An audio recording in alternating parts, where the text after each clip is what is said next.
Okay, so you've brought us some really great material today.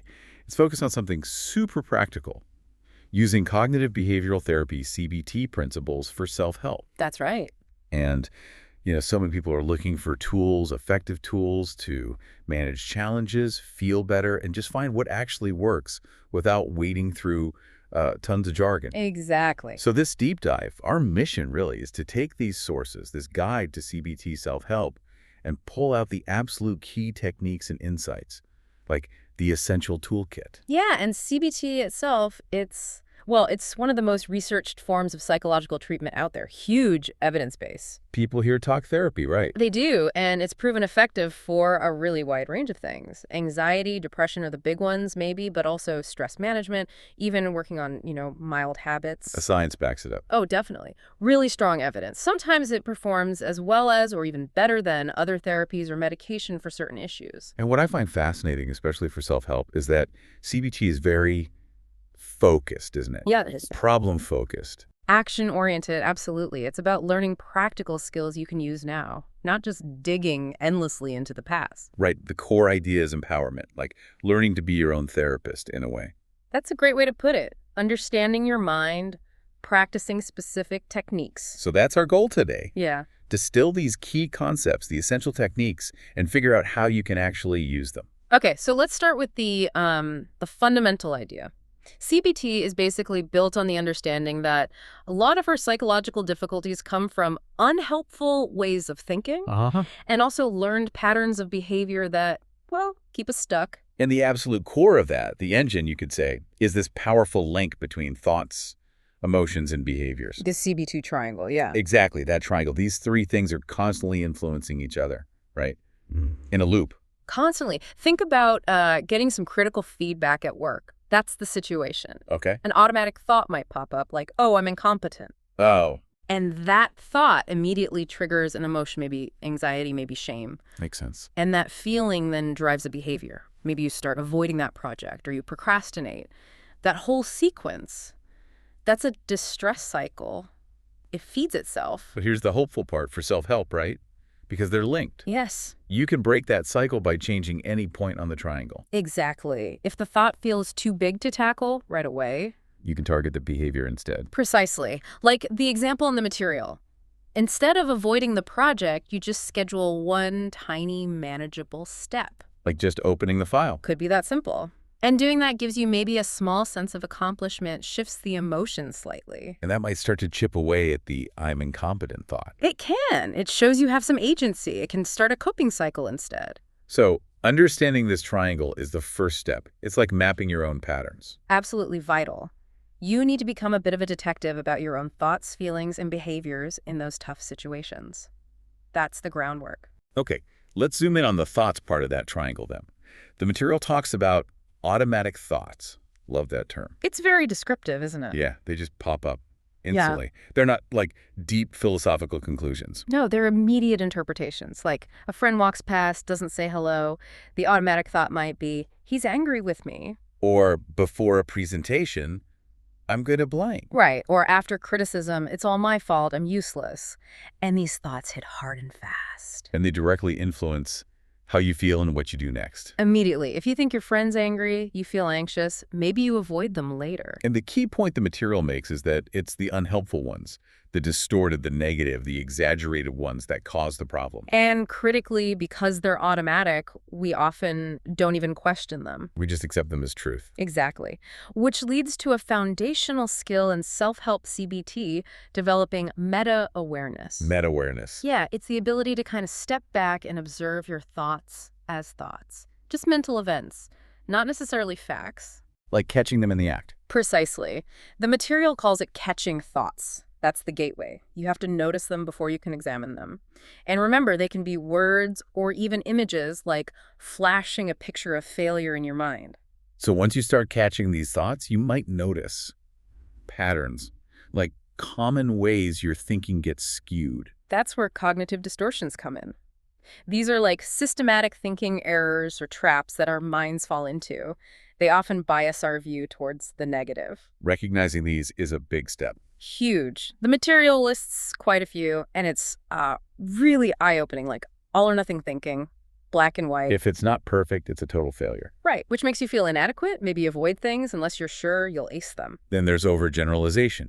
One bad event means everything will be bad. Yeah, one job rejection means I'll never get a job. Leads to hopelessness. Maybe you stop applying. The mental filter.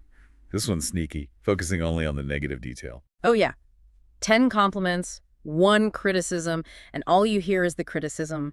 You decide the whole thing was bad. Or its cousin disqualifying the positive.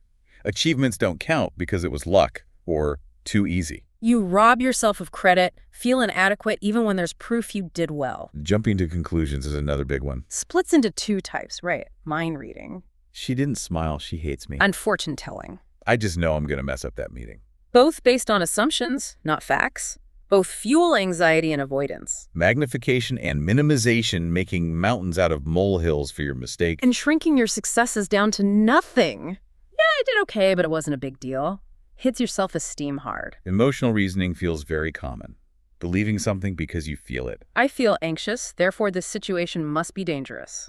You make decisions based on feelings, not facts. Avoid discomfort. Should statements. Those rigid rules. I should always be productive. Creates so much guilt and frustration. Unrealistic expectations. Labeling. Turning one action into a global identity. I forgot to pay the bill becomes I'm irresponsible. Shame-inducing. Locks you into a negative self-view. Personalization, blaming yourself for things outside your control. My boss seems moody. It must be something I did. Unnecessary guilt again. And finally, catastrophizing, expecting the absolute worst possible outcome. If I get nervous giving this talk, it'll be a complete disaster. Everyone will laugh. I'll lose my job. It spirals. Fuels intense anxiety, panic, avoidance. And you often see these distortions working together, right? Like a team. Absolutely. They often cluster. Spotting one can be a clue to look for others reinforcing that negativity. Does understanding these link to deeper beliefs? It can. Often these surface distortions prop up older, deeper core beliefs, things like I am inadequate or I am unlovable. Now, changing core beliefs is complex, often needs therapy. Right. But just seeing how the daily distortions uphold those beliefs can really motivate you to start challenging the surface thoughts. Okay, so we've identified the thoughts. We know the common traps. How do we actually change them? Let's get into the practical techniques, starting with the cognitive ones, changing thoughts. Right. This is cognitive restructuring. It's the process. Identify, challenge, and then modify those unhelpful thoughts to find more balanced, realistic ones. And the main tool for this, the real workhorse, seems to be the thought record. Definitely the go-to tool. It's a structured worksheet, essentially, to help you capture those automatic thoughts when they happen, analyze them systematically, and reevaluate them based on evidence. It's not just venting, it's an active intervention. Exactly. The steps are pretty clear in the material. First, the situation, just the facts, what happened. Okay. Then the automatic thoughts or images that came up. And crucially, rate how much you believe that thought. 0 to 100%. Why the rating? It helps you see the change later. Then, what emotion did you feel? Rate the intensity, 0, 100%. Got it. You can note the cognitive distortions if you spot them. Then, the detective work. Evidence for the thought. Stick to facts. Facts only, not feelings. Right. Then, evidence against the thought. Again, just facts. What contradicts it? Okay, weighing the evidence. Then, based on all that evidence, you formulate an alternative or balanced thought. Something more realistic, not just wishful thinking. And rate your belief in this new thought. And finally, the outcome. You re-rate your belief in the original negative thought and the intensity of the emotion. And often you'll see those numbers have dropped. That's powerful feedback when you're doing it alone. It shows the process works. But it takes practice. Like the material says, it feels awkward initially. Like any new skill, it gets smoother. Another way to examine thoughts is Socratic questioning. Being your own gentle detective. Kind of, yeah. Not aggressively arguing, but asking probing questions to explore the thought's validity, assumptions, alternatives. What kind of questions? Things like, what's the actual evidence for and against this? Am I basing this on feelings rather than facts? That's spotting emotional reasoning. Is there another way to look at the situation? Am I thinking in all or nothing terms? What about the worst case scenario? Yeah, what's the absolute worst that could happen? How likely is it really? And how would I cope if it did? That's decatastrophizing. I like the one. What would I tell a friend in this situation? That's a great one. It taps into your objective, compassionate side. Also, what are the consequences of believing this thought? What happens if I change my thinking? The goal isn't fake positivity. It's balanced thinking. Balanced and realistic perspectives, grounded in evidence, cognitive reframing, seeing it differently, looking for alternative explanations. It's iterative. You keep practicing. Okay, so that's tackling the thoughts. But CBT is also big on action, right? Behavioral strategies. Absolutely. Because what you do has a massive impact on how you feel and think. Avoidance makes anxiety worse in the long run. Positive actions can improve mood. So this leads to behavioral activation, or BA. Yes, very effective, particularly for low mood, depression, but also helpful for anxiety and general stress. The core idea is pretty straightforward. Counteract withdrawal and inactivity by deliberately increasing your engagement in positive, rewarding, or meaningful activities. And the crucial insight here is that action can come first. You don't wait to feel motivated. Exactly. Action can generate motivation and better mood. It breaks that trap of, I'll do it when I feel like it, which might be never if you're feeling low. So how do you do BA, according to the material? Well, first, you monitor your current activities and mood. See the links. What brings you down? What lifts you, even slightly? Okay, self-awareness again. Then, identify your values and goals. What's important to you? Why do you want to do certain things? What gives life meaning? Connects it to something bigger. Right. Then, generate a list of activities. Think broadly. Pleasure activities, just enjoyable, and mastery activities, give a sense of accomplishment. Include things you used to enjoy but stopped. Get specific. Very specific. And then the key step, schedule activities. Put them in your diary, like appointments. Start small, break big things down. And then you just got to do it. Follow through and monitor. Do the activity, even if you resist, and then note the actual impact on your mood and rate the pleasure or mastery you actually felt. It's like running little experiments. Testing those negative predictions like, this won't be fun. Precisely. Activity scheduling is the practical tool here, the grid or planner, where you intentionally block time for these value-driven pleasure or mastery activities. It combats procrastination, adds structure. And ensures balance. Rating anticipated versus actual pleasure mastery afterward is a great tip from the material for challenging those negative expectations directly. Now, what about tackling anxiety through behavior? The material mentions graded exposure. Yes, for mild anxieties. This involves systematically, gradually confronting feared situations until the anxiety naturally reduces through habituation. The material's really clear on the limits here, isn't it? Critically important point. This self-help version is only for mild, manageable fears or discomforts. Things like slight social anxiety, minor avoidance. It is absolutely not for severe phobias, PTSD, OCD, complex trauma, or pervasive anxiety disorders. Those need professional help. Trying this alone could be unhelpful or even harmful. Absolutely. Safety first.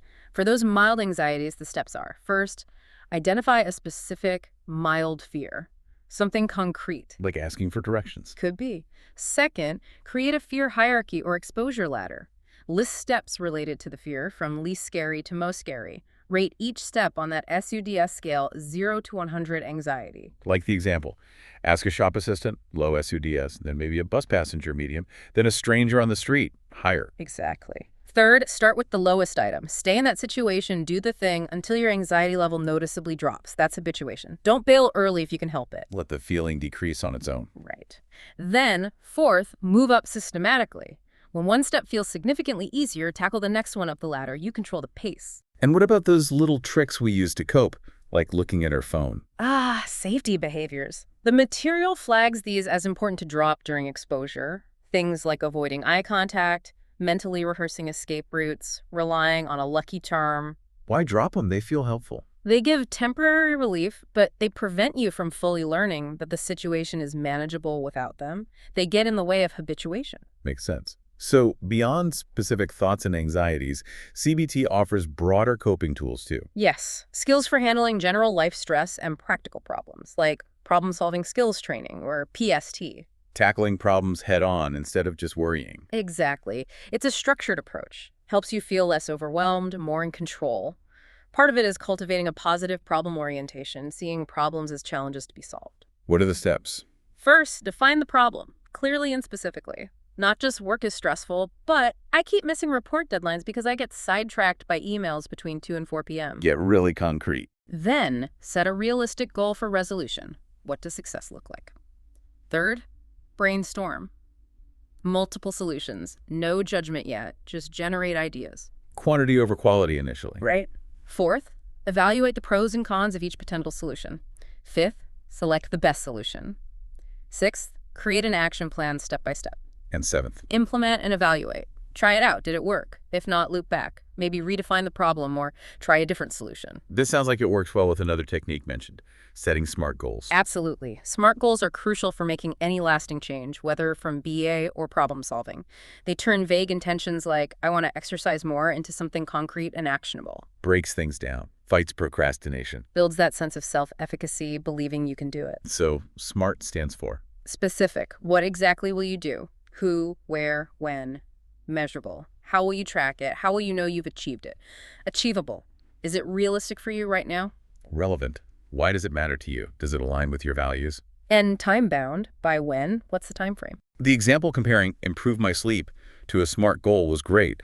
Like, go to bed by 11 p.m. and wake by 7 a.m. 5 nights a week for 2 weeks, starting tonight. By setting alarms and putting my phone away an hour before bed to improve my energy.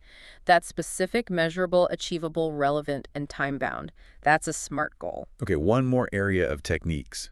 Managing intense moments with relaxation and mindfulness. Yes, these are great for managing stress, anxiety, overwhelming feelings in the moment. It's not about eliminating feelings, but changing your relationship to them. Tolerating discomfort. Observing without getting swept away. Exactly. Simple techniques can be very powerful, like calm or diaphragmatic breathing, slowing the breath, breathing into the belly, slightly longer exhale. Progressive muscle relaxation, PMR. Tensing and releasing different muscle groups, noticing the difference, releases physical tension. And basic mindfulness. Like mindful observation, just paying non-judgmental attention to something in the present moment, the feel of your feet on the floor, the sound of the air conditioning. When your mind wanders, gently bring it back. And the key is practice, right? Regular practice. Absolutely. Even a few minutes daily makes them more effective when you really need them. So we've covered a lot of tools, but living them is one thing. Making them stick is another. Integration into daily life, that requires practice. Consistent practice, like learning guitar or a sport, it feels awkward at first. Clumsy, yeah. But with repetition, the skills become more automatic, more habitual, what the material calls overlearning. And in self-help, you have to be your own coach. You're the therapist and the client. Requires self-discipline. The homework might be filling out thought records regularly, sticking to your activity schedule, practicing relaxation daily, catching distortions as they happen. It's normal for it to feel difficult initially. Totally normal. Persistence is key. Linking practice to your values helps using reminders. And celebrating small wins seems crucial without a therapist cheering you on. Hugely important for building momentum. You need that self-reinforcement. Notice the progress belief ratings dropping on thought records, completing scheduled activities, hitting small goals. Keep track somehow. A journal. Reviewing your records, noting pleasure mastery ratings, maybe a success journal. The material also mentions rewarding yourself, basic behavioral principle. Reward the effort, make it more likely to happen again. So if you stick with it, what are the benefits? What does this practice lead to? Well, the material lists quite a range. Beyond just feeling a bit better, it builds long-term well-being and resilience. Like improved mood, better emotional regulation. Reduce symptoms of mild anxiety or depression, definitely. Increased self-awareness is a big one. Better coping skills for stress, more confidence. Enhanced self-efficacy, that belief you can manage things. Better problem-solving. Even potentially improved relationships because you understand yourself better. It all adds up to resilience, being able to handle life's curveballs. That's the ultimate goal, really, an investment in your long-term capacity to navigate challenges. Okay, but self-help isn't a magic bullet for everything. The material is very clear about limitations. Absolutely essential to cover this. Knowing when self-help isn't enough and professional help is needed is crucial for safety and well-being. What are the main limitations pointed out? Well, it can oversimplify complex issues sometimes. You don't get personalized assessment or guidance like with a therapist. There's a risk of misunderstanding or misapplying techniques. And staying motivated alone can be tough. It can. And most importantly, self-help CBT is not suitable as the primary approach for severe mental health conditions. Like major depression, bipolar disorder, schizophrenia. Severe PTSD, active eating disorders, substance dependence, personality disorders, these need professional diagnosis and comprehensive treatment. Trying self-help alone could delay proper care or even make things worse, especially with trauma or severe anxiety if misapplied. So what are the warning signs? When should someone definitely seek professional help? The material gives clear indicators. If symptoms are severe and persistent, really interfering with daily life. If your ability to function day to day is impaired work, relationships, self-care, If self-help efforts aren't working or seem to be making things worse, and critically. any thoughts of self-harm or suicide, that requires immediate professional help, no question. Also, if you suspect a more complex condition, have significant past trauma affecting you now, Or if people who care about you are expressing serious concerns. and a therapist offers tailored assessment, a personalized plan. Expert guidance, help with deeper issues like core beliefs, accountability. Research shows therapist-led CBT is often more effective for complex or severe conditions. So reaching out isn't failure. Not at all. It's a sign of self-awareness, a proactive step. Self-help can still be a great starting point or something you do alongside therapy. Okay, so wrapping up, CBT offers this really solid framework for understanding ourselves, thoughts, feelings, actions, and practical evidence-based tools for self-help. Yeah, we've talked about identifying thoughts and distortions, changing behavior through activation and scheduling, coping skills like problem solving and SMART goals, and those in-the-moment tools like relaxation and mindfulness. And the core message is, it's a journey of practice and skill building, learning to be your own agent of change. Consistent effort builds that awareness, resilience, potential. The power lies in understanding and redirecting those mental patterns. And the material mentions practical resources like worksheets. Yes, an appendix with suggested worksheets, thought records, distortion lists, SMART goal templates, activity schedules, problem-solving guides, fear hierarchies for mild anxiety. Using these can really help structure your practice. And reputable sources to find them. Places like the Beck Institute, Psychology Tools, Center for Clinical Interventions, CCI, they have great free workbooks, Anxiety Canada, ABCT. Stick to trusted sources. These are really powerful tools for self-knowledge and making real changes. So here's a final thought to maybe chew on. If we accept that so much power for positive change comes from understanding and redirecting our own internal world, our thought patterns, how might consistently building these skills of self-awareness and practical coping prepare us not just for today's challenges, but for navigating the uncertainty and, the rapid change that seems inherent in the future? That's definitely something to think about. Thanks for joining us for this deep dive.